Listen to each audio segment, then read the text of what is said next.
Hello and welcome back to the world of mathematics. Maths की इस दुनिया में आप सभी का हार्दिक स्वागत है। Okay, today we just need to continue with the question number 7। Last lecture में हमने कुछ 6 क्वेश्चन देखे थे, बराबर 1 से लेके 6 क्वेश्चन जेडब्ल्यू की एग्जाम में पूछे गए क्वेश्चन है ये सभी, बराबर। So these all are important question, so that we need to keep focus, है ना। आपको परफेक्ट फोकस रख के सभी क्वेश्चन को अटेम्प्ट करने हैं। और जो भी क्वेश्चन मैं आपको होमवर्क में दे रहा हूँ वो सब क्वेश्चन को आपको पहले से ही ट्राई करने हैं। मैं सभी क्वेश्चन के सॉल्यूशन आपको धीरे धीरे दे दूंगा, ठीक है। फर्स्ट क्वेश्चन में क्या है भाई, 5 बॉयज है, a group of student comprise of 5 boys and N girls. तो मतलब मेरे पास 5 बॉयज है एंड एन गर्ल्स है, ठीक है, एन गर्ल्स है, कोई बात नहीं। If number of way in which a team of 3 students can be selected, मुझे सिलेक्ट कितने करने भाई, तो 3 सिलेक्ट करने हैं, बराबर, from this group such that there is at least 1 boy and at least 1 girl. मतलब सिलेक्शन भी ऐसे करना है जिसमें कम से कम एक बॉय होना चाहिए, कम से कम एक गर्ल होनी चाहिए। चलो कम से कम एक बॉय से स्टार्ट करें, क्योंकि मैंने बताया था जब भी दो कंडीशन दी हो always start with first condition. First condition से चालू करो, कम से कम एक बॉय, मतलब 1 बॉय और 2 बॉय और 3 बॉय और 4 बॉय और 5 बॉय, ठीक है। 5 बॉय सिलेक्ट नहीं कर सकते, 4 बॉय भी सिलेक्ट नहीं कर सकते, क्यों? क्योंकि मुझे सिर्फ 3 सिलेक्ट करने हैं भाई, है ना। टीम कैसी बनानी है जिसमें 3 सिलेक्शन हो, तो ये डेफिनेटली ये पीछे की दोनों पॉसिबिलिटी तो निकल जाएगी, बराबर। फिर 1 बॉय जब भी सिलेक्ट हो रहा हो तो 3 सिलेक्शन करना है, तो मुझे 2 गर्ल्स सिलेक्ट करनी पड़ेगी भाई, 2 गर्ल्स सिलेक्ट करूंगा। 2 बॉयज होगा तो 1 गर्ल सिलेक्ट करनी पड़ेगी। 3 बॉयज होगा तो 0 गर्ल्स सिलेक्ट करनी होगी, क्योंकि मुझे टोटल 3 सिलेक्ट करने हैं। अब देखो सेकंड कंडीशन, एटलीस्ट 1 गर्ल, तो यहाँ पे सेटिस्फाई हो रही है क्या? यस, 2 गर्ल है मतलब एटलीस्ट 1 में आ गया। 1 गर्ल यहाँ पे भी एटलीस्ट 1 में आ गया। 0 गर्ल एटलीस्ट 1 नहीं है, तो इसको भी कैंसिल कर लो, है ना। सो इट मीन्स व्हाट कि हमने ये पीछे की तीनों की पॉसिबिलिटी कैंसिल कर दी। फाइनली हमारे पास सिर्फ 2 ही पॉसिबिलिटी है, बस इसी से आंसर बन जाएगा। और यहाँ पे दिया क्या है कि ये जो नंबर ऑफ वेज है वो सिर्फ 1750 दिया है, मतलब this is equal to 1750। Then find N, तो अब एन फाइंड करना है, कोई बात नहीं। चलो बॉयज़ कितने हैं मेरे पास भाई, 5 बॉयज़ है, 5 में से एक बॉय सिलेक्ट किया। एंड एन गर्ल्स है तो एन में से 2 सिलेक्ट की गर्ल्स को। अगेन 5 में से 2 बॉयज सिलेक्ट किया एंड एन में से 1 गर्ल सिलेक्ट की। एंड मैं आई गॉट दिस इक्वेशन, मुझे इस तरह का इक्वेशन, मतलब मुझे इस तरह का फॉर्मेट मिला।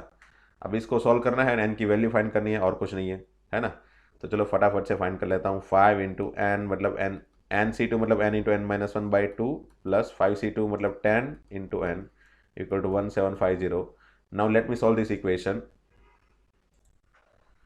सो after calculation I got N equal to 25, that's all, है ना। ये कैलकुलेशन वाला पार्ट तो मेरे ख्याल से आपको पता ही होगा कैसे करना है। सो एन इक्वल टू 25 आएगा इस क्वेश्चन में आंसर ऑप्शन सी। ओके, आगे बढ़ते हैं। ओके, नेक्स्ट क्वेश्चन देखते हैं। Consider a class of 5 girls and 7 boys, मतलब क्लास के अंदर 5 गर्ल्स है एंड 5 बॉयज है, 5 गर्ल्स एंड 7 बॉयज, ठीक है। The number of different team consisting of 2 girls, 2 girls चाहिए मुझे, 2 गर्ल्स एंड 3 बॉयज, तो इसमें से 3 बॉयज चाहिए, बराबर। नंबर ऑफ टीम बनानी है जिसमें 2 girls and 3 boys that can be form from this class such that if there are 2 specific boys A and B who refuse to be the member of the same team. मतलब मुझे select इतने करने हैं, but उसमें condition क्या है कि भाई ए एंड बी एक दूसरे के साथ में नहीं रहने, मतलब एक दूसरे के साथ नहीं रहना चाहते। मतलब अगर ए सिलेक्ट कर रहे तो बी सिलेक्ट नहीं करेंगे, बराबर। अगर मैं ए को सिलेक्ट कर रहा हूं तो बी को सिलेक्ट नहीं करूंगा, या फिर अगर मैं बी को सिलेक्ट कर रहा हूं तो ए को सिलेक्ट नहीं करूंगा टीम में, है ना। So let me focus on this. तो चलो पॉसिबिलिटीज बनाते हैं यहाँ पे। सी ए सिलेक्ट, बराबर, and B not select, not select, ठीक है। या फिर हम ए को सिलेक्ट नहीं करेंगे एंड बी को सिलेक्ट करेंगे, मतलब ऐसा हुआ ना जिसमें ये इसी तरह का केस है जिसमें ए एंड बी साथ में नहीं आएंगे, ठीक है। ए एंड बी साथ में नहीं आएंगे, अगर ए सिलेक्ट कर दिया एंड बी को सिलेक्ट नहीं किया अगर टीम में, तो डेफिनेटली बी सिलेक्ट नहीं हुआ, तो सिर्फ ए सिलेक्ट हुआ, इसलिए दोनों साथ में तो नहीं आए। या फिर ए को सिलेक्ट किया बट बी को सिलेक्ट, ए को सिलेक्ट नहीं किया है, बी को सिलेक्ट किया, या फिर दोनों में से किसी को भी सिलेक्ट नहीं किया, A and B are not selected, है ना। ए एंड बी दोनों में से किसी को भी मैं सिलेक्ट नहीं करूंगा तो भी वो डेफिनेटली, ये भी एक केस होना होगा ना। ये भी एक केस होगा, क्योंकि समझ लो ऐसा है, तो ऐसा तो नहीं है कि भाई ए एंड बी को कंपलसरी सिलेक्ट करना ही है ना। ये केस भी इसको सेटिस्फाई करेगा, क्योंकि इसमें भी ए एंड बी साथ में नहीं आए, है ना। दोनों को सिलेक्ट ही नहीं किया, कोई झंझट ही नहीं है ना। दोनों को बोल दिया भाई तू एक काम कर, घर पे बैठा रहे, है ना। हम तुम दोनों को सिलेक्ट नहीं कर रहे भाई, है ना। हम तुम दोनों को सिलेक्ट नहीं कर रहे, तो ये भी एक केस हो गया जिसमें भी सेटिस्फेक्शन हो जाएगा भाई ए एंड बी को, भाई चलो हम दोनों साथ में नहीं है, ठीक है। तो हम दोनों साथ में नहीं है, तो उसको हम ये तीन डिफरेंट डिफरेंट केसेस से सेटिस्फाई कर सकते हैं, बराबर। एक चौथा केस बचा है, वो कौन सा है? तो दोनों को सिलेक्ट किया, है ना, दोनों को सिलेक्ट किया, ए एंड बी दोनों को फिक्स सिलेक्ट किया, ठीक है। हाँ, तो ये दूसरी मेथड से करना चाहते तो कर सकते हो कि क्या करो कि भाई टोटल बना लो, जिसमें कोई कंडीशन नहीं है, टोटल बना लो बस इस तरह से कि भाई 5 में से 2 सिलेक्ट किया, 7 में से 3 सिलेक्ट किया, वो टोटल बन गए, बराबर। उसमें से दोनों को सिलेक्ट करने वाला जो केस है ना, उसको माइनस कर दोगे ना, तो ये वाला केस आ जाएगा ऑटोमेटिकली, बराबर। तो चलो ये मेथड 1 बोल देते हैं इसको। मेथड 2 भी दिखाता हूँ, दोनों से आंसर क्या आ रहा है देखते। मेथड 1 में हम इस तरह से आंसर बना रहे हैं, चलो देखते इसका आंसर क्या आ रहा है। से ए सिलेक्ट कर लिया है, तो मतलब ए को फिक्स कर दिया है, ए फिक्स हो गया भाई, वन वन ए जो है वन क्वांटिटी, वो 1 की 1 फिक्स हो गई, वो सिलेक्ट हो रही है भाई, है ना। तो एक आदमी, ये जो ए है उसको सिलेक्ट कर लिया है, तो एक आदमी में से एक आदमी को सिलेक्ट किया, है ना। 1 man will be selected always. फिर बाकी ये जो दूसरा बी है उसको सिलेक्ट नहीं किया है ना। वन जो बी है, वन बी नाम का जो आदमी है उसको सिलेक्ट नहीं कर रहे, उस 1 में से 0 सिलेक्ट किया। बाकी के मेरे पास कितने बॉयज़ बचे भाई? तो मेरे पास टोटल 7 बॉयज़ है, टोटल 7 बॉयज़ है, मतलब बाकी के 5 बॉयज़ में से मुझे कितने सिलेक्ट करने पड़ेंगे भाई? तो मुझे कंडीशन के हिसाब से 3 बॉयज़ सिलेक्ट करने हैं। एक मैंने सिलेक्ट कर लिया है, बाकी के 2 मैं यहाँ पे सिलेक्ट करूँगा, ठीक है। गर्ल्स कितनी सिलेक्ट करनी है भाई? गर्ल्स को मुझे 2 सिलेक्ट करनी है, तो 5C2। तो गर्ल्स का तो कोई टेंशन है नहीं, गर्ल्स में तो कोई कंडीशन ही नहीं है, तो 5 गर्ल्स है, उसमें से 3 सिलेक्ट कर लूँगा हर बार, है ना। या फिर अगेन वही, ए सिलेक्ट नहीं कर रहे, बी को फिक्स सिलेक्ट कर रहे हैं भाई, है ना। एंड बाकी के जो 5 बॉयज़ है उसमें से 2 सिलेक्ट करेंगे, एंड 5 गर्ल्स में से 2 गर्ल्स सिलेक्ट करेंगे, ठीक है। अब ए एंड बी दोनों को सिलेक्ट नहीं कर रहे हैं, मतलब ये 1A सिलेक्ट नहीं हो रहा है, दूसरा 1B जो है वो भी सिलेक्ट नहीं हो रहा है, मतलब बाकी के जो 5 है उसमें से 3 सिलेक्ट कर लेते हैं हम लोग, है ना। बाकी के ए एंड बी दोनों सिलेक्ट नहीं कर रहे, तो बाकी के जो 5 बॉयज़ बचे उसमें से 3 सिलेक्ट करेंगे हम, 5 में से 3 बॉयज़ सिलेक्ट किया, इनटू ये 5 गर्ल्स में से 2 सिलेक्ट की, ठीक है। तो फिर आंसर क्या होगा? इसका तो 1, इसका 1, 5C2 मतलब 10, ये 5C2 भी, 5C2 का मतलब भी 10, सो 10 इंटू 10, यहाँ पे भी 10 इंटू 10 दैट इज 100, और यहाँ पे भी देखो 5C3 मतलब 5C2 that is 10 into 10, so again it is also 100। So final answer is 100 plus 100 plus 100 that is 300। So final answer हो जाएगा 300।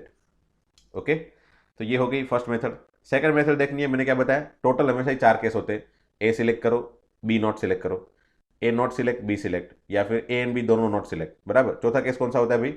ए एंड बी दोनों सिलेक्ट, बराबर। तो मेथड 2 से अगर जा रहे हैं तो क्या होता है, देखो चलो, ठीक है। ऐसे टोटल केसेस है, बराबर। तो इसमें से मुझे फाइंड करना है इसको, है ना। तो लेट मी से इट इज एक्स, तो ये हो गया एक्स, बराबर। अब दोनों सिलेक्ट करना है, ए एंड बी दोनों को सिलेक्ट करना है, टोटल इक्वल टू, यहाँ पे टोटल फाइंड करना है।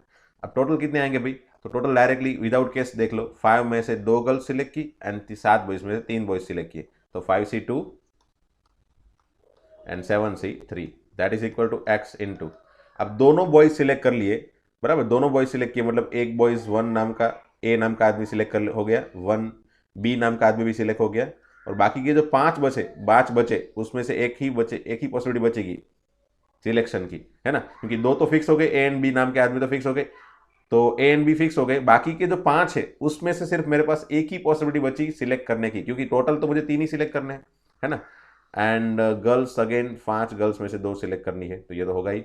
अब फाइनली आंसर बनाते हैं, एक्स का क्या होगा, 5C2 10, 7C3 क्या होगा भाई, 765/3 35, ये हो जाएगा मेरे ख्याल से 35 equal to x plus 1C1 5, 5C2 10, तो ये हो जाएगा 5 इंटू 10 मतलब 50। सो आप देख सकते हो आंसर हो गया ये 350, 350 में से 50 जाएगा तो x इक्वल टू 300, तो ये भी आंसर आ गया देखो। सो बंदा ये भी सोच सकता है भाई टोटल फाइंड कर लो, उसमें से ये वाला केस माइनस कर दो, दोनों सिलेक्ट हो गया है वो माइनस कर दो, या फिर उसको अगर माइंड में नहीं आ रहा है तो ऐसे भी सोच सकता है भाई, ए सिलेक्ट किया, B not select, A not select, B select, and दोनों में से एक भी सिलेक्ट नहीं किया, वो भी एक केस आया, क्योंकि दोनों को साथ में नहीं रहना है, तो डेफिनेटली दोनों घर पे बैठेंगे, साथ में थोड़ी रहेंगे, दोनों घर पे बैठेंगे, दोनों नहीं सिलेक्ट हो रहे, बराबर, या तो ए सिलेक्ट हो रहा है बी घर पे बैठेगा, या फिर बी सिलेक्ट हो रहा है ए घर पे बैठेगा, है ना। दोनों जो सिलेक्ट हो रहे हैं ना, दोनों साथ में, वो केस हम अगर बनाना चाहते हैं तो टोटल में से माइनस कर देंगे, ठीक है। तो ये हो गया सिंपल सा क्वेश्चन नंबर 8। आगे बढ़ते हैं क्वेश्चन नंबर 9 पे। ओके, क्वेश्चन नंबर 9 देखते हैं। The number of natural number less than 7000 which can be form by using this digit using 01379, बराबर, यूजिंग 01379, तो इसको यूज करना है। एंड मुझे 7000 से कम number of natural number less than 7000, less than 7000 लिखा है भाई, याद रखना 7000 से छोटे होने चाहिए number. Repetition of digit is allowed, okay, मतलब RNA, ठीक है। चलो, तो अगर 7000 से कम है सभी नंबर, तो सोचते हैं वहाँ कहाँ से, 1 डिजिट नंबर से। एक तो डायरेक्टली मैं आंसर बना रहा हूँ, चलो 1 डिजिट नंबर, बराबर, या फिर 2 डिजिट नंबर, या फिर 3 डिजिट नंबर, या फिर 4 डिजिट नंबर अगर होता है तो वो 7000 से छोटे होने चाहिए। तो 7000 से छोटे होने के लिए उसके यहाँ पे कुछ कंडीशन लगा देंगे, ठीक है। 1 डिजिट के कितने नंबर बनेंगे भाई, डायरेक्टली बना सकते हैं 1 डिजिट के कितने नंबर बन सकते हैं भाई, तो 1379, चार नंबर बन सकता है 1 डिजिट का, है ना, ये 4 नंबर। फिर 2 डिजिट के कितने नंबर बनेंगे भाई, तो यहाँ पे बॉक्स बनाते बनाते चलेंगे। 2 डिजिट का नंबर बनाना है, रिपीटेशन, अच्छा रिपीटेशन अलाउड है, सॉरी, रिपीटेशन अगर अलाउड है, बराबर, तो सबसे पहले तो first digit can be fill by what, तो ये 5 में से मैंने सिर्फ ये 4 सिलेक्ट किया क्योंकि 0 नहीं रख सकता, तो ये 4 पॉसिबिलिटी यहाँ पे। एंड रिपीटेशन अलाउड है तो ये पीछे 5 पॉसिबिलिटी, है ना, fifth 5 possibility in second letter. Then third 3 digit number, तो 3 डिजिट नंबर बनाने हैं मुझे। 3 डिजिट में भी अगेन आगे 0 नहीं आ सकता, मतलब 4, फिर अगेन 5। देन 4 डिजिट के नंबर, 4 डिजिट के नंबर अगर मुझे बनाने हैं तो मुझे क्या देखना पड़ेगा भाई, तो आगे कौन कौन से नंबर नहीं आ सकते, तो पहले तो 0 नहीं आ सकता, ठीक है। फिर 7000 से बड़े जो नंबर है वो नहीं आएंगे, तो अगर मैं यहाँ पे फर्स्ट डिजिट पे 7 लिख दूँ तो फिर वो नंबर जो होगा वो 7000 से बड़ा हो जाएगा भाई, है ना। अगर यहाँ पे मैंने 7 लिख दिया तो फिर यहाँ पे मैं कुछ भी लिखूँ, 1 2 3 वट कुछ भी लिख लूँ, कुछ भी यहाँ पे लिखूँ, ये 5 में से कुछ भी लिख लूँ, बराबर, आंसर ऑलवेज मोर देन 7000 ही आएगा। इसीलिए मैं 7 भी नहीं रख सकता एंड 9 भी नहीं रख सकता, क्योंकि फर्स्ट डिजिट में 9 रख लिया मतलब 9000 से बड़े नंबर आएंगे। सो ये 3 नंबर नहीं रख सकता, मतलब कौन कौन से रख सकता हूँ भाई, 1 रख सकता हूँ, 3 रख सकता हूँ, मतलब 2 पॉसिबिलिटीज। और यहाँ पे तो कुछ भी रख सकता हूँ, रिपीटेशन अलाउड है, और कोई भी रख लो नंबर यहाँ पे 01379 में से कुछ भी रख लो, आंसर तो बनेगा ही, ठीक है। तो अब फाइनली आंसर क्या बनेगा देखो, 4 + 4 5 20 + 5 25 मतलब 100 + 125 2 मतलब 250, तो इसका एडिशन हो जाएगा 350 370 374। आंसर होना चाहिए वही 374 ऑप्शन में, है क्या, yes. So that is what our answer for question number 9, okay. आगे बढ़ते हैं क्वेश्चन नंबर 10 पे। ओके, क्वेश्चन नंबर 10 देखते हैं। Consider 3 boxes each containing 10 balls labelled 1 2 3 4 up to 10, मतलब सोचो कि हमारे पास 3 बॉक्स है, से हमारे पास 3 बॉक्स है, बराबर, ऐसे 3 बॉक्स पड़े हैं हमारे पास। ईच बॉक्स कंटेनिंग 10 बॉल, और सब में 1 से लेके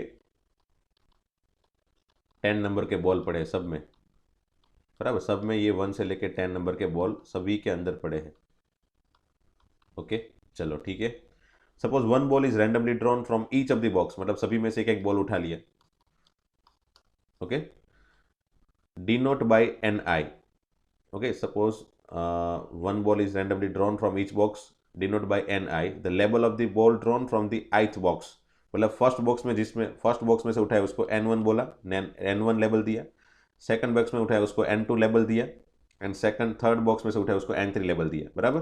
तो समझ लो N1 इक्वल टू मैं क्या लिख सकता हूँ, या तो 2 या 3 4 like this I can write, है ना। N2 इक्वल टू इसका नाम दे दिया 1 2 3 4 कुछ भी, N3 इक्वल टू भी 1 2 3 4 में से कुछ भी, बराबर। मतलब यहाँ पे पॉसिबिलिटी क्या क्या आ सकती है, जैसे यहाँ पे 1 उठाया, यहाँ पे 5 उठाया, यहाँ पे 7 उठाया, लाइक दिस, और यहाँ से मैंने 2 उठाया, यहाँ पे 3 उठाया, यहाँ पे 5 उठाया, लाइक दिस, है ना। Many possibilities are there.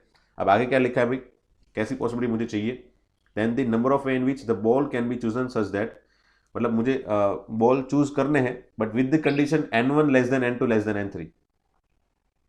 मतलब मैं अगर पहले बॉक्स में से 3 उठा लूँ, दूसरे बॉक्स में से 2 उठा लूँ, तीसरे बॉक्स में से 5 उठा लूँ तो नहीं चलेगा, है ना, तो नहीं चलेगा। कैसे कैसे उठाने भाई, यहाँ पे जो नंबर है उससे यहाँ पे बड़ा होना चाहिए और उससे यहाँ पे बड़ा होना चाहिए। ऐसे मुझे 3 बॉल उठाने हैं, बस यही काम करना है। तो कैसे, कितने केसेस आएंगे, ऐसे कितने केसेस आएंगे भाई, ये एक केस, ये 2 केस, ये नहीं आएगा, फिर आगे 2 3 4 2 9 7 2 7 9, है ना, बहुत सारे केस होंगे ना, 2 7 9 2 8 10, ऐसे बहुत सारे केस होंगे, बट वो सभी केस गिनने तो नहीं जा सकते, है ना, वो सभी केस को गिनने नहीं जा सकते। ओके, तो फिर कैसे बनाए, कैसे सोचे। तो सी, ये क्वेश्चन है ना, ये क्वेश्चन आपको कंफ्यूज करने के लिए दिया है, ऐसा सोचो। ये सिचुएशन आपको कंफ्यूज करने के लिए दी है। अब इस सिचुएशन को थोड़ा थोड़ा दिमाग लगा के सोचो कि मुझे एनी हाउ यहाँ पे 3 नंबर ही सोचने, है ना, मुझे एनी हाउ यहाँ पे 3 नंबर ही सोचने। अब सोचो कि ये 3 नंबर में क्या क्या सोच सकता हूँ, तो कुछ भी सोच सकता हूँ मैं। यहाँ समझ लो 3 5 9 सोच लिया, बराबर।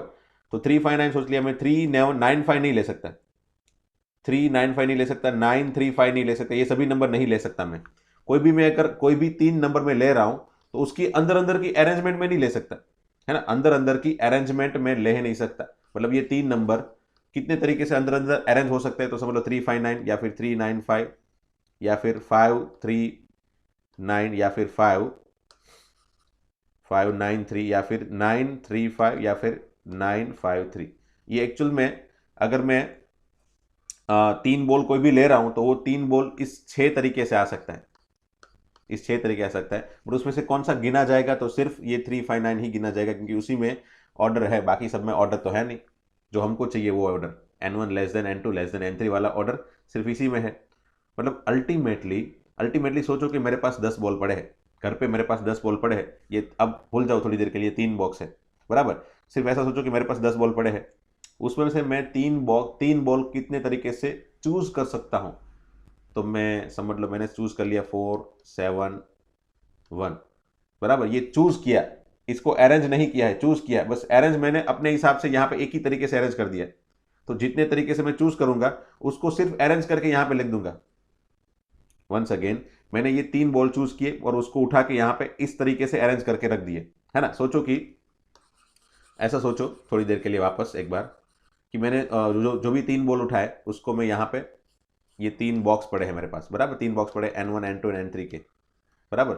ऐसा सोचो कि मैंने जो भी 1 से लेके 10 तक के जो बॉल पड़े थे उसमें से मैंने कोई भी 3 बॉल उठाए, से मैंने उठाया 3 एंड 9 एंड 7, ये 3 उठाए, उसको यहाँ पे रख दिया सीक्वेंस में, 3 यहाँ पे रखा, 7 यहाँ पे रखा एंड 9 यहाँ पे रखा, बराबर। ये सिर्फ मेरे पास घर पे 10 बॉल पड़े थे, उसी को मैं यहाँ पे अरेंज कर रहा हूँ बस इस सीक्वेंस में। तो मैं जितने तरीके से यहाँ से उठा सकता हूँ 3 बॉल, उतने तरीके से मैं यहाँ पे अरेंज कर सकता हूँ, है ना।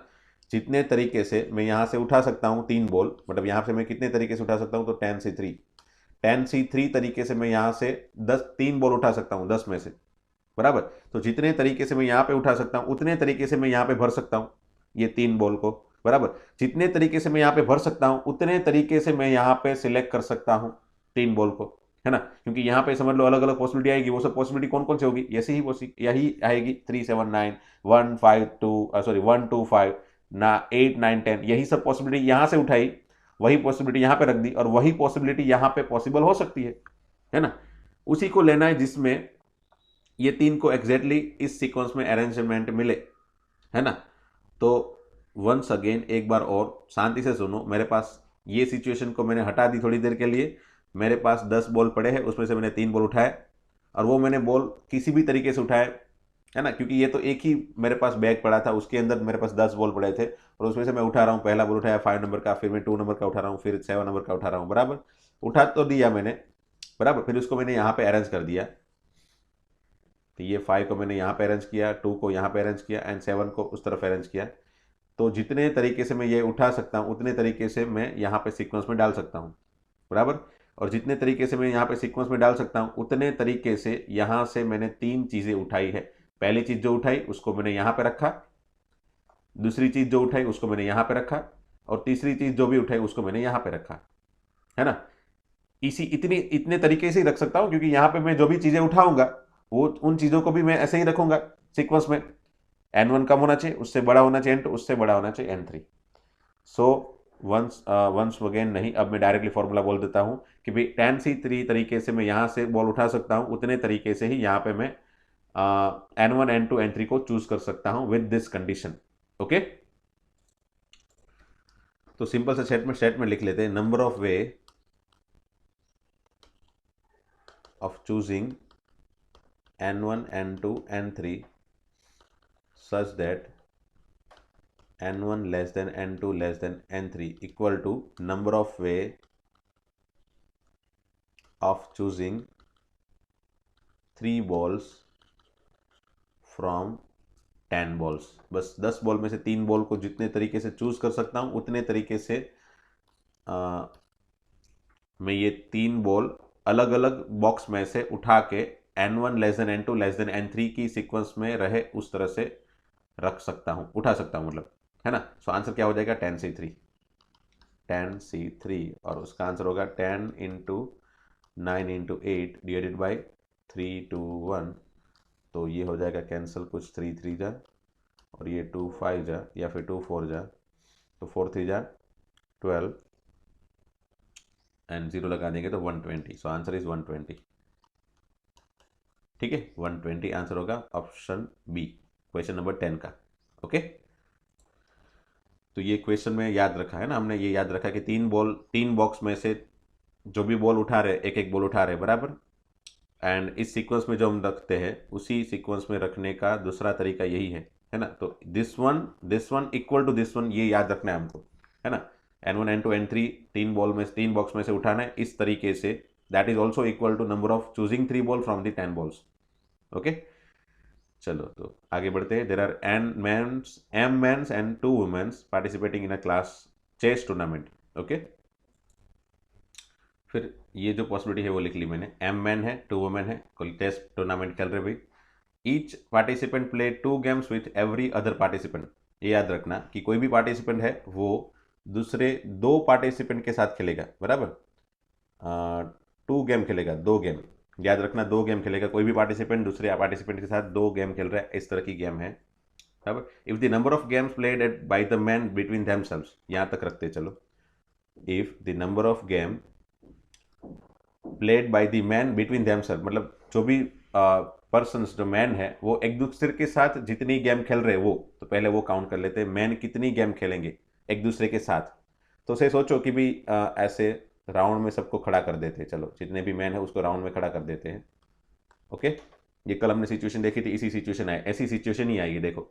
तो समझ लो किसी भी आदमी को देखो बराबर, ये एक दूसरे के साथ खेलेंगे, ऐसे कुछ किसी के साथ भी खेल सकते हैं, है ना। ये देखो ये सभी एक दूसरे के साथ खेल सकते हैं, है ना। They are playing between themselves like this, है ना। तो ये अल्टीमेटली क्या हुआ, तो नंबर ऑफ कॉर्ड हुए देखो, है ना, नंबर ऑफ कॉर्ड। ये बाजू बाजू में भी खेल सकता है, ऐसा कुछ नहीं है। तो नंबर ऑफ कॉर्ड ही हुई ना ये एक्चुअल में, नंबर ऑफ कॉर्ड। तो ये नंबर ऑफ कॉर्ड होती कितनी है भाई, तो समझ लो यहाँ पे m पर्सन है ना, कितने m, ये m पर्सन है। तो वहां पे अगर m पर्सन होते, अगर n डॉट होते, सर्कल के ऊपर n पॉइंट्स होते, तो nc2 मैंने बताया था, n में से कोई भी 2 पॉइंट को चूज कर लो, उतने तरीके से मैं 2 पर्सन की पेयर बना सकता हूं। तो यहाँ पे MC2, m में से किसी 2 पर्सन को सिलेक्ट कर लूँ तो वो दोनों एक दूसरे के साथ खेल सकते हैं, है ना। ये जो से m पर्सन है वो दोनों में से, मतलब m पर्सन में से किसी भी 2 को मैं सिलेक्ट कर लूँ, वो दोनों एक दूसरे के साथ खेलेंगे। अब कितनी गेम खेलेंगे, डेफिनेटली 2, सो इंटू 2, है ना। तो this is what number of game played by man between themselves. Okay, then number of game आपके क्या लिखा है देखो, exceed the number of game played between the man and women by 84।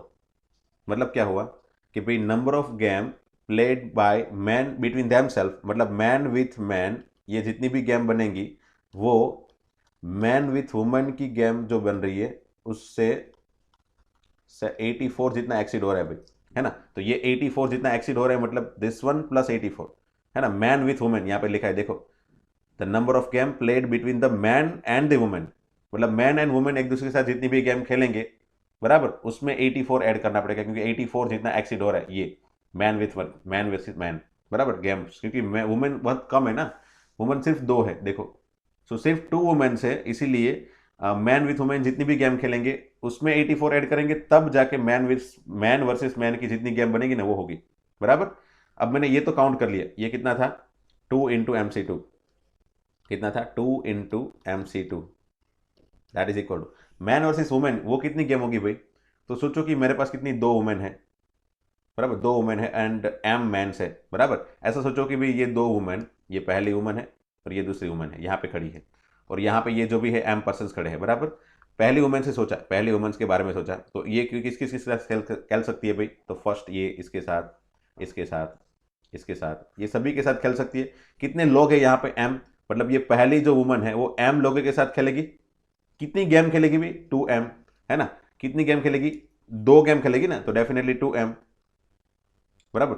First women will be played 2M games, definitely second will be also played 2M games, तो 2M again plus 2M, total 4M जितनी game खेलेगी भाई वो दोनों लड़कियां मिलके, है ना। पहली लड़की M जितने पर्सन के साथ खेल रही है इसलिए M गेम्स हो गई, 2 गेम खेल रही है इसलिए 2M गेम्स हो गई, बराबर। First girls will play 2M games with the men, and second will also play 2M game with the men, so total 2M plus 2M that is 4M, बराबर, प्लस 84। तो अब ये इसका सॉल्यूशन लेना है और हमारा आंसर खत्म। तो बस ये कैलकुलेशन वाला पार्ट आप देख लेना, है ना। सो फाइनली M आ जाएगा 12, ठीक है, M आ जाएगा 12 for this particular question. See this question, ये बहुत ही इंपॉर्टेंट क्वेश्चन है, क्यों, क्योंकि ये 2-3 बार रिपीट हो गया है, सिमिलर क्वेश्चन, है ना। Similar question, same to same यही क्वेश्चन 2-3 बार रिपीट हो चुका है, 2014-13 में भी और उसके आगे भी मेरे ख्याल से रिपीट हो चुका है। सो ये मेरे ख्याल से लास्ट 15-20 साल में 2 या 3 बार आ गया ये सिमिलर क्वेश्चन। सो याद रखना इस क्वेश्चन में क्या करना है, man versus man equal to man versus women plus something, जो भी ऐड करना है वो, कितने केसेस बनाने हैं वो याद रखना कैसे बनाने हैं। ओके, आगे बढ़ते चलो। Okay, question number 12, from 6 different novels, मतलब मेरे पास 6 डिफरेंट नॉवेल है, ठीक है, डिफरेंट नॉवेल्स है, 3 डिफरेंट डिक्शनरी से, बराबर, डिक्शनरी भी डिफरेंस है, बराबर। And what I need to do, मुझे कितनी सिलेक्ट करनी है भाई, 4 नॉवेल सिलेक्ट करनी है, उसमें से 4 नॉवेल सिलेक्ट करनी है, okay. And 1 dictionary are to be selected, okay good, 1 dictionary to be selected, ठीक है। अब क्या लिखे आगे, एंड अरेंज, उसके बाद उसको अरेंज भी करना है, चलो कोई बात नहीं, अरेंज भी कर देंगे, तो अरेंज कर देते हैं, arrange in a row on a shelf, तो एक रो में, समझ लो ये मेरे पास रो है, बराबर, एक रो में सेल्फ के ऊपर अरेंज करना है। ये 5 चीज़ें हैं ना भाई, ये 5 चीज़ें हैं, तो पाँचों को ये 5 बॉक्स में अरेंज कर दिया, ठीक है, पाँचों को 5 बॉक्स में अरेंज कर दिए, first, second, third, fourth, fifth, okay. कुछ कंडीशन है क्या, so that dictionary is always in the middle, oh fix, dictionary को फिक्स कर दिया भाई यहाँ पे, डिक्शनरी को फिक्स कर दिया यहाँ पे, तो मतलब डिक्शनरी को अरेंज करने का तरीका एक ही हो गया, बराबर। एंड बाकी के जो नॉवेल्स है उन चारों नॉवेल्स को मैं यहाँ पे अरेंज कर दूंगा, डेफिनेटली कितनी तरीके से अरेंज कर सकता हूँ, 4 फैक्टोरियल से, है ना।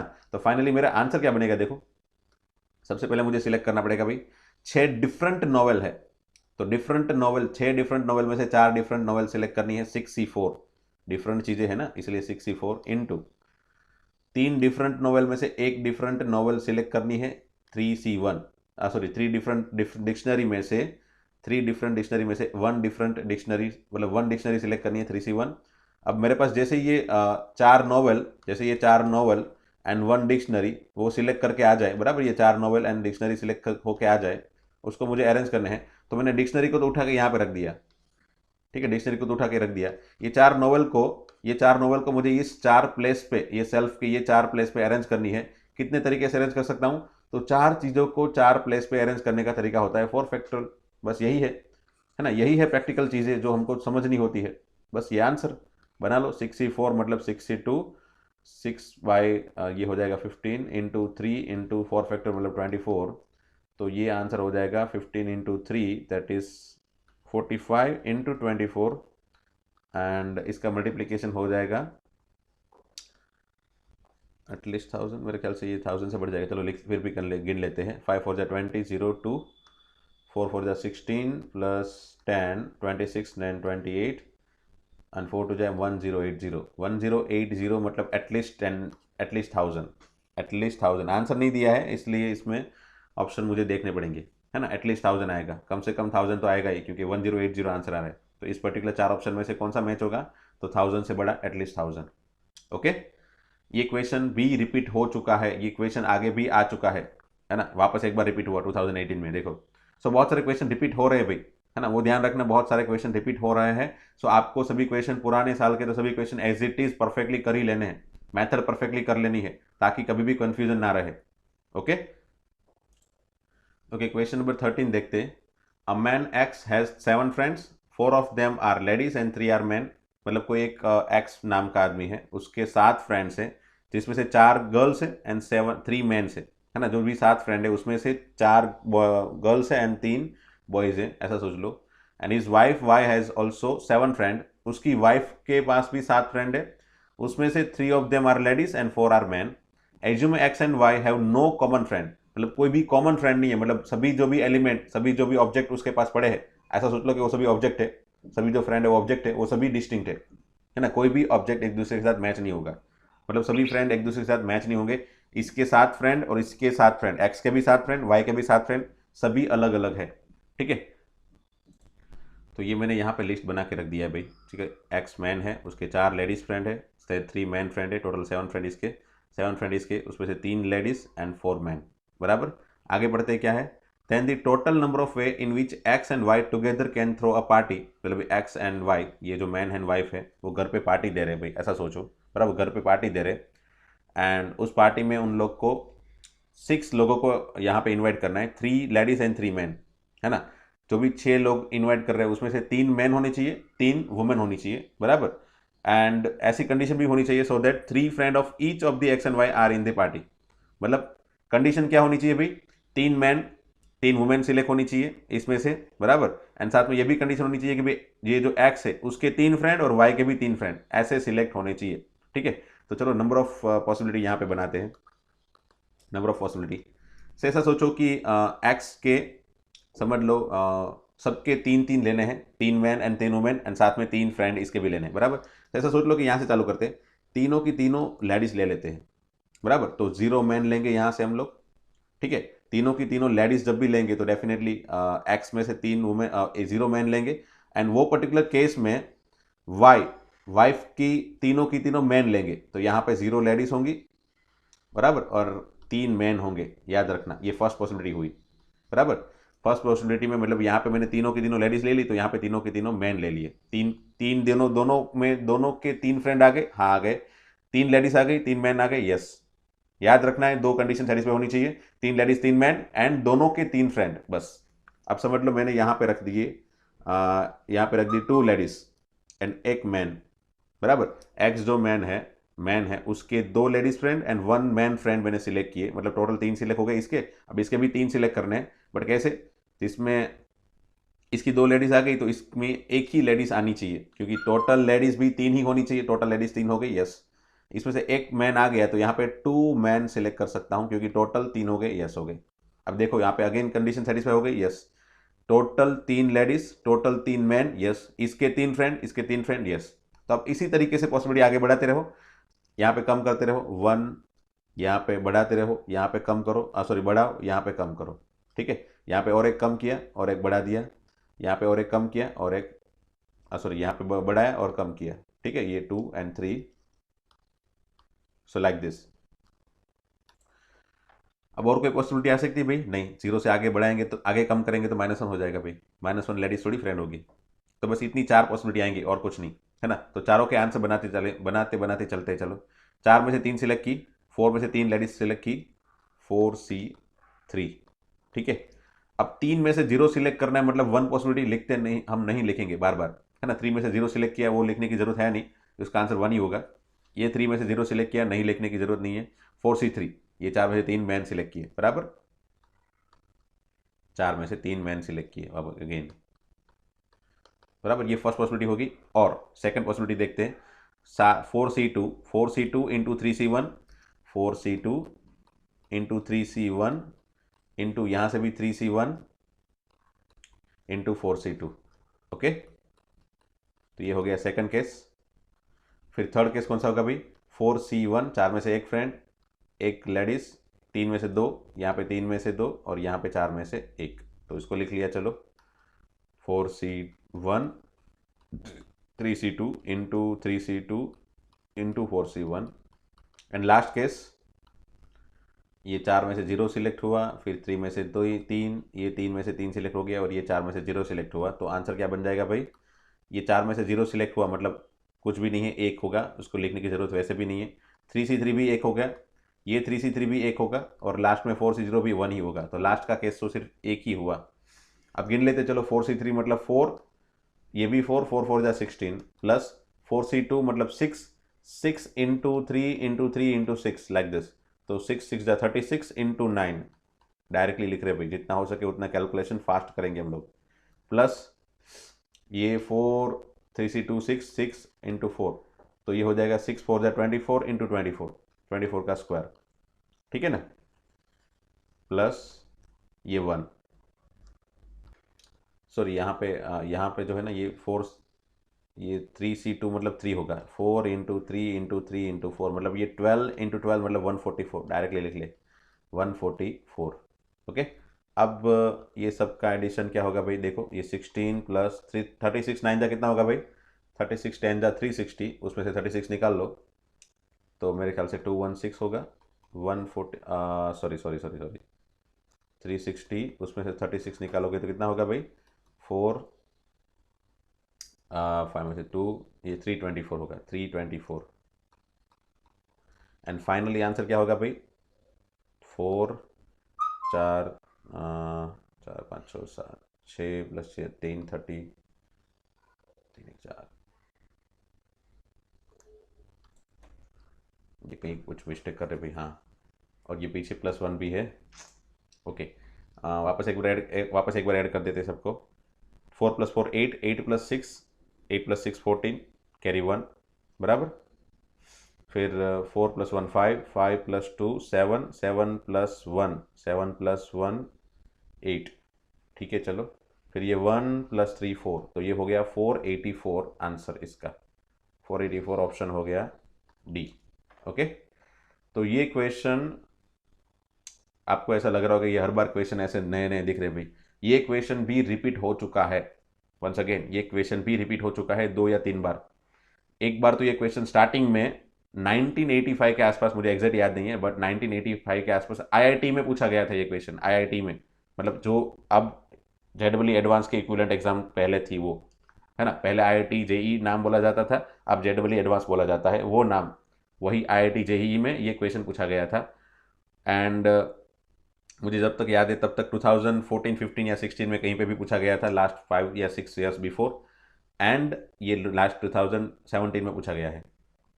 आई डोंट नो, मैं माइट भी पहले नहीं भी पूछा हो, 2017 में ही पूछा हो, बट ये क्वेश्चन रिपीट हो चुका है आईआईटी जेईई में, वो पक्का है ना। तो ये क्वेश्चन रिपीट हो रहा है भाई, इस तरह के क्वेश्चन रिपीट हो रहे हैं, तो आपको परफेक्टली सभी जो लास्ट ईयर के क्वेश्चन है, पास्ट ईयर के क्वेश्चन है, उसको ध्यान से परफेक्टली सोल्व करते रहने हैं भाई, है ना, ताकि अगर सिमिलर क्वेश्चन आ जाए तो आप सिमिलर टेक्निक लेके फटाफट से सोल्व कर पाओ एग्जाम में। ओके, आगे बढ़ते हैं चलो।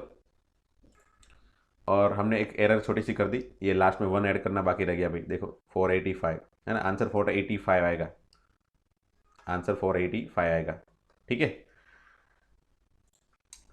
ओके, अब क्वेश्चन नंबर 14 है, बट वापस मैं सीक्वेंस 1 से चालू कर रहा हूँ क्योंकि ये दूसरी बुक में से उठा रहे सब क्वेश्चन है, पास्ट ईयर के क्वेश्चन ही, डोंट वरी। 2017 के पहले वाले सब क्वेश्चन 2017 18 19 के ऑलमोस्ट क्वेश्चन कवर हो गए हैं बराबर। 2017 के पीछे वाले क्वेश्चन जो है वो मैं दूसरी बुक से उठा रहा हूँ, इसलिए क्वेश्चन सीक्वेंस 1 से दे रहा हूँ चालू। Okay, number of way of in which 5 boys and 3 girls can be seated on a round table, again circular permutation, याद करो बराबर, राउंड टेबल में अरेंज कर रहे हैं भाई। If a particular boy is B1 and particular girls G1 never sit adjacent to each other, B1 and G1 बाजू बाजू में नहीं आने चाहिए, बस खत्म, है ना। तो बात खत्म, हमारे पास टोटल, याद रखो ये क्या था, हमने ऐसे ही अरेंज किया था, 5 बॉयज है 3 गर्ल्स है बराबर, तो 5 बॉयज 3 गर्ल्स मतलब टोटल 8 लोग हैं, उसमें से particular boys B1 and particular girl G1 never sit adjacent, तो उसके सिवा कितने हुए भाई, ये टोटल 8 में से ये 2 लोग को निकाल दो, 6 लोग बचे, जिसे भले ही बॉयज मिक्स हो, बॉयज एंड गर्ल्स मिक्स हो, बट ये 6 लोग बचे जिसमें B1 एंड G1 नहीं है। B1 एंड G1 को अलग से सेपरेटली पहले बाजू में खड़ा रखा, और बाकी के जो बॉयज एंड गर्ल्स जो है, बाकी के जो बॉयज एंड गर्ल्स मतलब उसमें से जो 4 बॉयज़ है एंड 2 गर्ल्स बची, वो सभी जो बॉयज़ एंड गर्ल्स है उसका मिक्सचर, मतलब 6 बॉयज़ एंड गर्ल्स का मिक्सचर मैंने पहले अरेंज कर लिया। ठीक है, ये 6 बॉयज़ एंड गर्ल्स का मिक्सचर जो है उसको मैंने पहले राउंड टेबल के आसपास अरेंज कर दिया। ठीक है, कितने तरीके से मैं अरेंज कर सकता हूँ उसको, तो n equal to definitely 6 persons to be arrange in round table by 6 minus 1 factorial which is 5 factorial बराबर इनटू, अब मेरे पास जो ये B1 एंड G1 नाम के 2 पर्सन्स हैं उसको मुझे ये बीच बीच वाली जगह पे अरेंज करने पड़ेंगे भाई, क्योंकि उसको बाजू बाजू में नहीं रखना है इसलिए।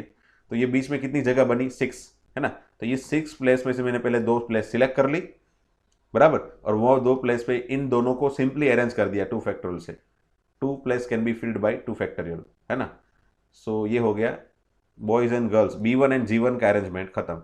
ये बाकी के 6 लोग को भी अरेंज कर दिया, B1 एंड G1 को भी अरेंज कर दिया, तो ये आंसर क्या हो गया देखो, 6 माइनस 1 मतलब 5 फैक्टोरियल इनटू, मुझे ये मैच करवाना है भाई आंसर, ध्यान रखना, 6C2 मतलब 6 into 5 by 2 into 2 factorial.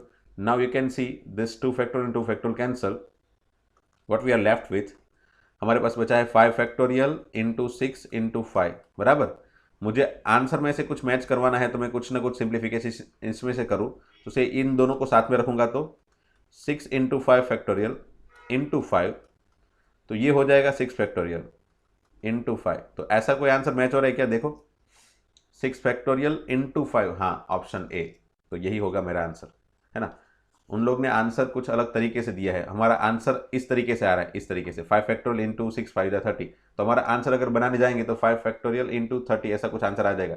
And ये देख के फिर वो लोग सोचेंगे इसमें तो कुछ है ही नहीं, मैच हो रहा है, यहाँ पे तो 6 फैक्टोरियल के फॉर्म में है, 5 फैक्टोरियल के फॉर्म में तो कुछ है ही नहीं, तो यहाँ पे स्टूडेंट कंफ्यूज हो जाएगा कि 5 फैक्टोरियल के फॉर्म में कुछ नहीं है, तो माइट बी मैंने कुछ एरर की है, ऐसा सोच के फिर वो क्वेश्चन छोड़ देगा, है ना। सो बेटर है कि हमारा जो भी आंसर बने, या तो फिर उसका आंसर फाइनली बना लो नंबर के फॉर्म में, 5 फैक्टोरियल मतलब 120 इंटू 30 करके आंसर बना लो, एंड फिर इस ऑप्शन में से भी सभी के आंसर बनाओ, या फिर कन्वर्ट करने की कोशिश करो, है ना, इस आंसर में से जो भी ऑप्शन में है उस आंसर के फॉर्म में कन्वर्ट करने की कोशिश करो।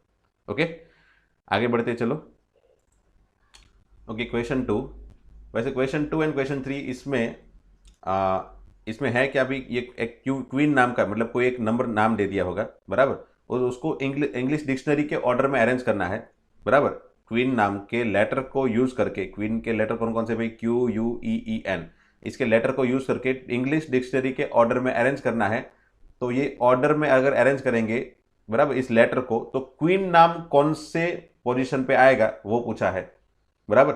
अपनी एनसीईआरटी बुक में इस तरह का क्वेश्चन नहीं दिया है, हम ना, अपनी एनसीईआरटी बुक में इस तरह का क्वेश्चन दिया नहीं है। वहां पे क्या दिया है कि भाई कुछ नंबर दे दिया हो कि भाई 50 नंबर का वर्ड है वो कौन सा आएगा, पोजीशन का नंबर दे दिया होगा, एंड बोला होगा कि भाई चलो 49 नंबर का वर्ड है वो फाइंड करके दो, 49 नंबर का वर्ड एग्जैक्टली आएगा क्या। तो उसके लिए हमने एनसीईआरटी बुक में मेथड देखी थी बराबर, उसमें पर्टिकुलरली मेथड यूज करनी जरूरी होगी।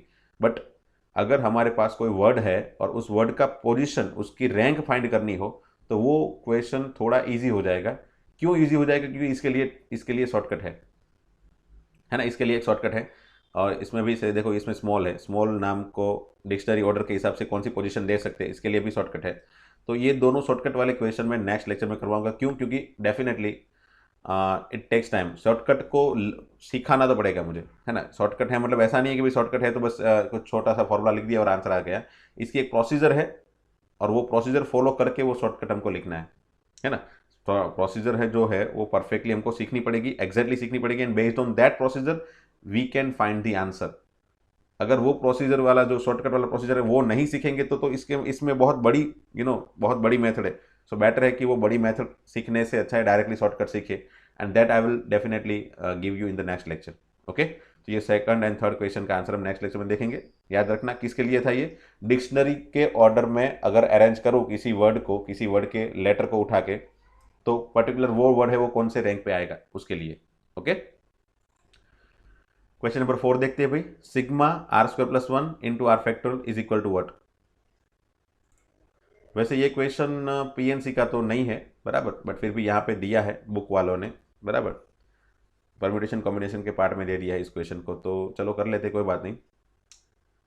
r² + 1 इंटू आर फैक्टोरियल है, तो चलो मैं स्टार्ट करता हूँ यहाँ पे, sigma r² into R factorial plus R factorial, ऐसा, ठीक है, R square into R factorial plus R factorial. See इसमें हमें हमें कुछ फॉर्मूला सीखने अगर मिल सकते हैं, अगर एक्स्ट्रा फॉर्मूला सीखने मिलें तो वो हम याद रख लेंगे, बराबर। मैं बोल दूंगा इस तरह का फॉर्मूला याद रखो, ऐसा कुछ भी।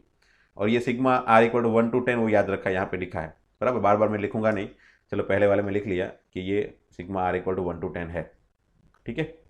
ये आर स्क्वायर है ना, तो मैं इसको आर इंटू आर ऐसे लिख के छोड़ देता हूँ, चलो, है ना, R into R factor like this into R factor like this, okay. अब आगे बढ़ते हैं। तो ये जो भी आर स्क्वायर है उसको मैंने आर इंटू आर फैक्टोरियल ऐसे लिख दिया है भाई, बराबर। इस आर को और सिंप्लीफाई करने के लिए कर दिया R plus 1 minus 1 into R factorial plus R factorial, बराबर। ये क्वेश्चन वैसे है थोड़ा ट्विस्टेड, उसको पर्टिकुलरली इस तरह से मुझे यानी हाउ पार्टियाँ बिठा बिठा के मुझे आगे बढ़ना पड़ेगा। अब क्या पार्टियाँ बिठा रहा हूँ वो लास्ट में पता चलेगा आपको, है ना, क्यों ये सब कुछ कर रहा हूँ।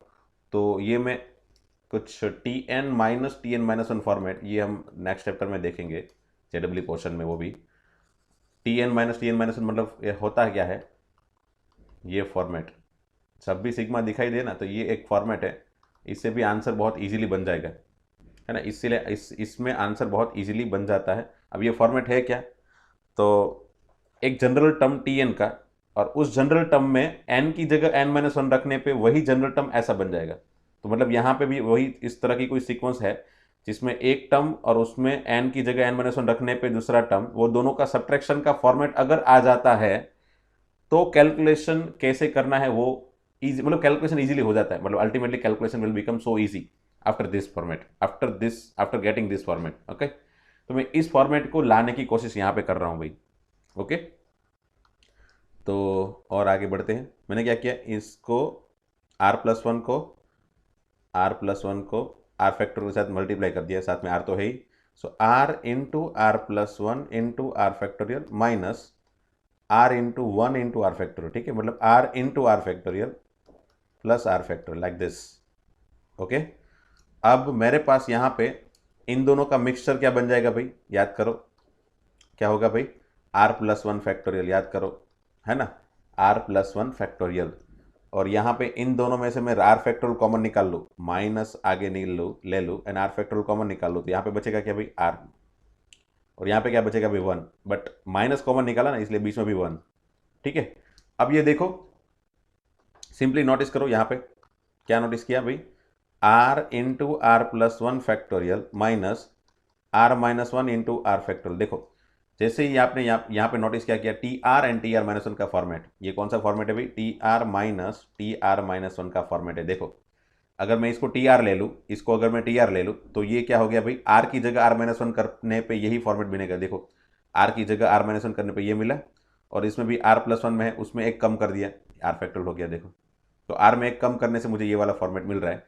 तो जब भी मुझे इस तरह का फॉर्मेट मिल रहा है तो जनरली आंसर अगर शॉर्टकट से याद रखना चाहो तो कैसे कर सकते हो, तो इसका शॉर्टकट क्या होता है, तो से ये n इक्वल टू से 1 से लेके k है, बराबर, 1 से k है, मतलब यहाँ पे समझ लो k1 है और ये k2 है, ऐसा सोच लो। तो आंसर क्या होगा, इसमें अपर लिमिट देनी है और इसमें लोअर लिमिट देनी है, और कुछ नहीं, है ना। अपर लिमिट आगे वाले में देनी है और पीछे वाले में लोअर लिमिट दे देनी है, और कुछ नहीं करना है, बस खत्म, और आपका आंसर तैयार, है ना। ये शॉर्टकट है। और लॉन्ग कट हम ऐसा हो तो ये कैसे शॉर्टकट बना वो सब लॉन्ग कट हम ये जब चैप्टर पढ़ेंगे ना, बाइनोमियल थियरम चैप्टर में ये सब कुछ हम पढ़ेंगे, बराबर, ये सब कुछ हम पढ़ेंगे। तो यहाँ पे मैं शॉर्टकट ही अप्लाई कर देता हूँ, n इक्वल टू 1 से लेके क्या है भाई, r इक्वल टू 1 से लेके 10, है ना, 10। तो ये अपर लिमिट फर्स्ट को दे देंगे एंड लोअर लिमिट r की जगह लोअर लिमिट सेकंड को दे देंगे। तो आगे r की जगह 10 इंटू 10+1 फैक्टोरियल माइनस पीछे r की जगह 0 कर देंगे, बराबर, सॉरी r की जगह 1 कर देंगे, तो 1 - 1 इंटू 1 फैक्टोरियल। तो मेरा आंसर हो गया 10 into 11 factorial minus 0। So this is what our answer, खत्म, है ना, this is what our answer, 10 into 11 factorial, which is option B, okay. Okay दोस्तों, तो मिलते हैं नेक्स्ट लेक्चर में। Thank you very much.